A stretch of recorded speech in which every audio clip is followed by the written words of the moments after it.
Hi guys, and welcome to TechFurb.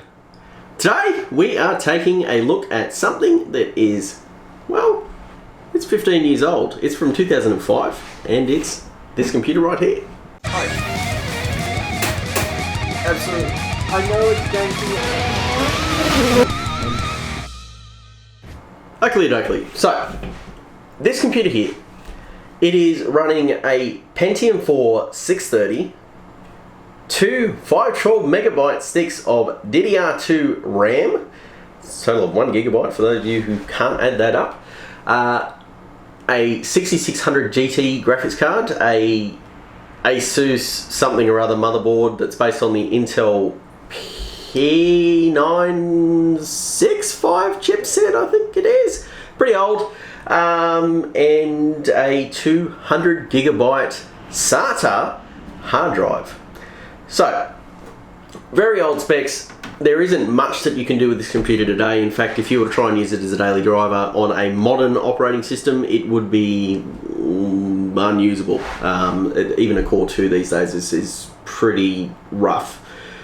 But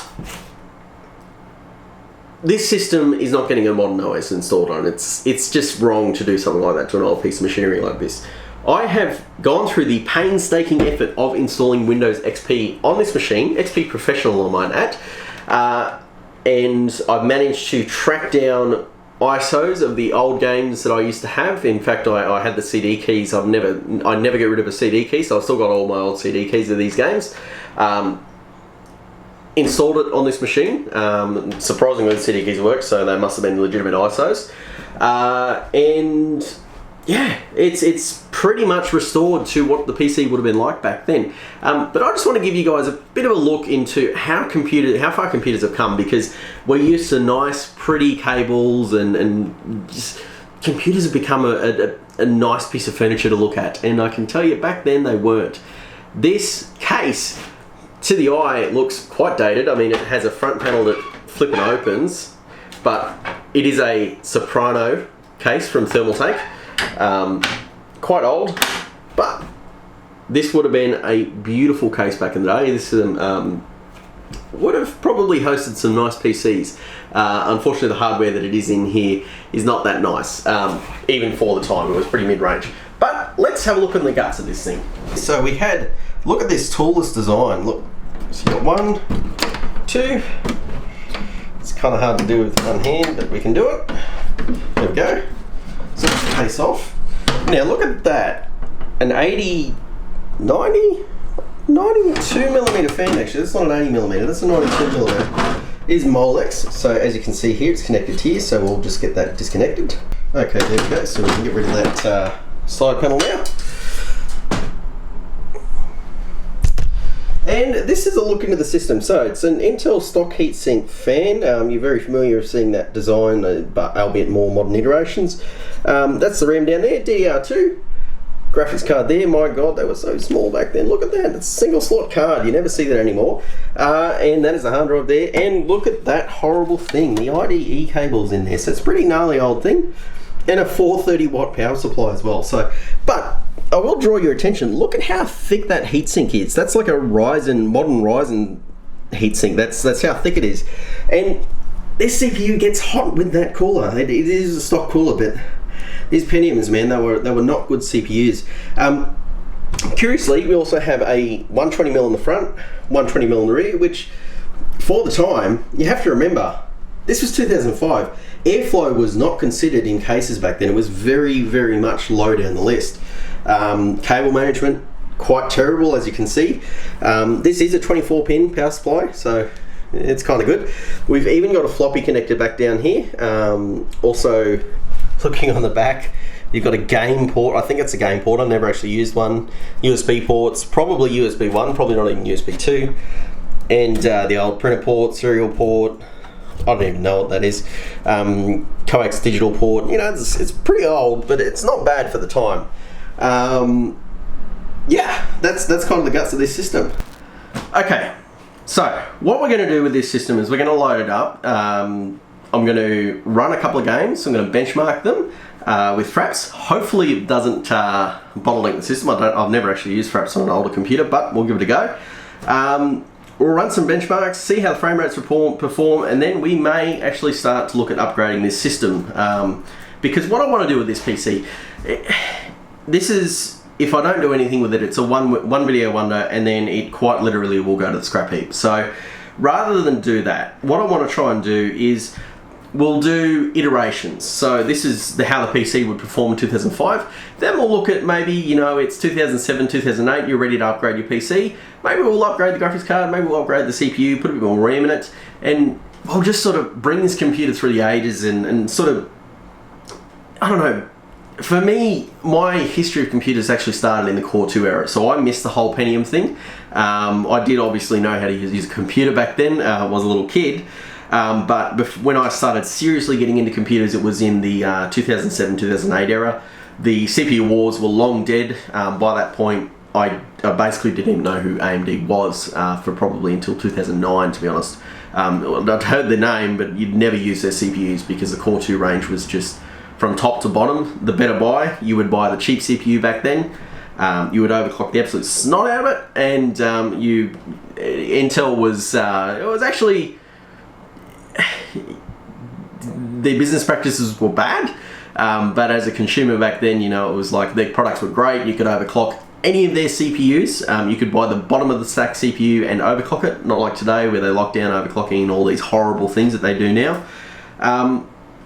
But yeah, it was a different era of computing. So we're going to probably turn this thing into a series because it's a bit of fun for me and I'm feeling like I want to do some fun videos. So let's dive into this thing and see how it handles some games. Alright, ladies and gentlemen, so we're on the desktop here, it's all fired up. And we'll try something easy. So we've got an old game that was a favourite of mine. It's not from 2005, it's from a bit earlier. The Warcraft 3 franchise. I expect it'll run well, but we'll just do a quick game. And hopefully it will run just fine.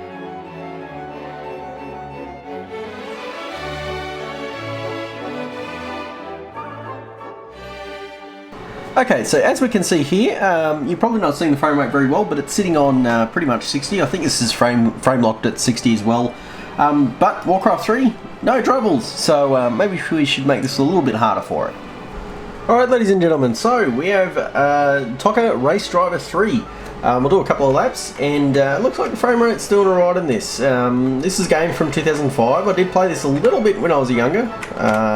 Quite enjoyed it actually with a racing wheel.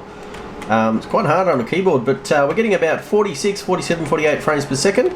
Graphics, very mid-2000s, but it doesn't actually look terrible by modern standards. Like, you can really... Like, it feels like you're on a racetrack, so it's not terrible. And you know what, this is doing just fine.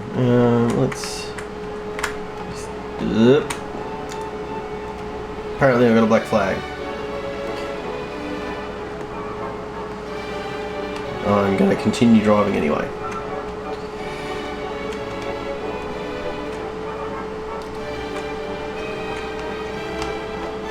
So interestingly, now that there's no cars in sight, the frame rate's actually quite high. So it's fascinating that as soon as it doesn't have to render other cars, it frame rate jumps a lot. 94, 95, 96, it's not doing bad for an old graphics card. And we're spun. Alright, ladies and gentlemen, I think that's enough for one game. Maybe we should move on to the next one. Alright, something a little bit harder. This is the Settlers 6. It's actually the demo. I do have the full game on Ubisoft, but well, you can't install the launcher on XP because it is an old OS, so we're going with the demo. I haven't actually tested this before running the video, so this should be interesting to see how it does. This was released after 2005, so this is a bit more strenuous for the graphics card. So we'll give it a go, and then we'll probably jump into some FPSs after this. So let's see how it performs. Oh, that's yeah, that's lagging a bit. We're getting 15, 16 frames per second. Let's change those graphical settings a little bit. Let's just lower all this stuff down. We'll just turn that off.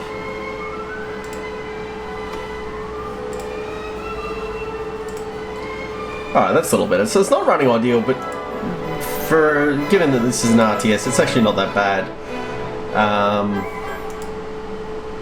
I think we have to play this game for a bit. I'm going to play it for a little bit. We're going to build a bit of a city and then we'll come back. Alright, so we've done a little bit here.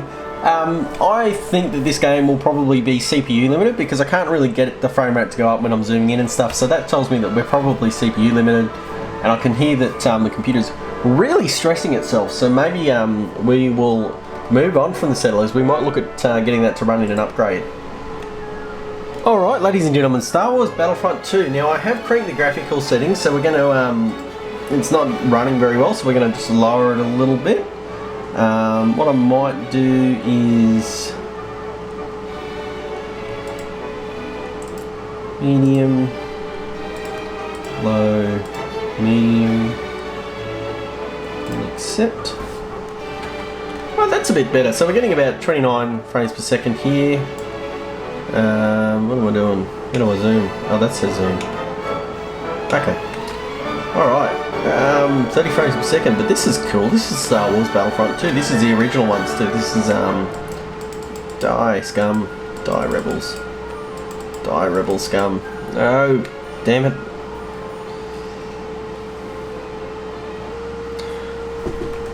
Alright, that's a lot of fun. So that's Star Wars Battlefront 2, and I think we're going to just take a pause for it here. Alright, ladies and gentlemen, so that is a taste of what it's like to have an old XP, Windows XP gaming box.